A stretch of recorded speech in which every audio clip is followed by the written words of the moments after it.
Hi hall, today என்ன lunch பண்ண போகிறோன்னா மட்டன் தம் பிரியாணி பண்ண போகிறோம். அதுக்கு 8 வெங்காயம், 4 தக்காளி, 6 பச்சை மிளகா, இஞ்சி பூண்டு பேஸ்ட்டு, ஒரு புதினா கட்டு, நம்மளுக்கு அரை கொத்தமல்லி கட்டு, இதுதான் தேவையான பொருட்கள்.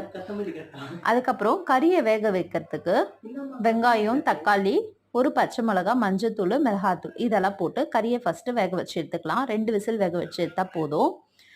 அதுக்கு நடுவில் டம் பிரியாணி செய்யறதுக்கு தண்ணி கொதிக்க வச்சுருக்கேன். எண்ணெயை வெங்காயத்தை நம்ம தாளித்து எடுத்துக்கலாம்.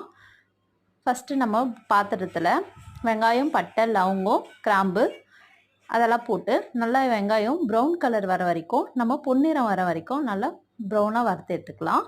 அதுக்கப்புறம் இஞ்சி பூண்டு பேஸ்ட்டு போடணும். இதுக்கப்புறம் நம்ம டம் பிரியாணி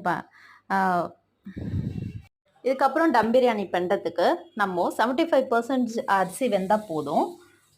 இப்போது வெங்காயம் நம்மளுக்கு பொன்னிறமாக ஆயிடுச்சு. இஞ்சி பூண்டு பேஸ்ட்டு அந்த பச்சை வாசனை போகிற வரைக்கும் இஞ்சி பூண்டு பேஸ்ட்டு வதங்கட்டும்.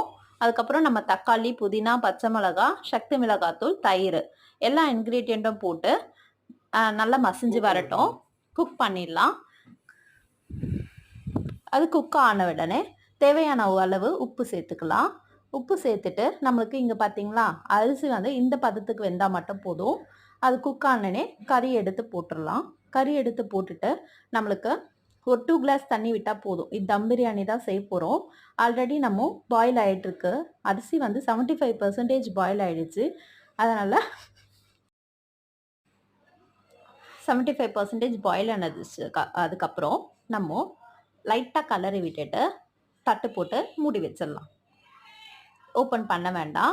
அதுக்கப்புறம் நம்ம எக் பாயில் பண்ணி எடுத்துக்கலாம். தயிர் ரைத்தாக்கு ரெடி பண்ணிடலாம். அந்த இன்பிட்வீன் கேப்பில் 15 மினிட்ஸ் கழிச்சு ஓப்பன் பண்ணி பார்த்தீங்கன்னா நமக்கு டெலிஷியஸான, டேஸ்டியான, எம்மியான, சூப்பரான mutton biryani ready. Was okay.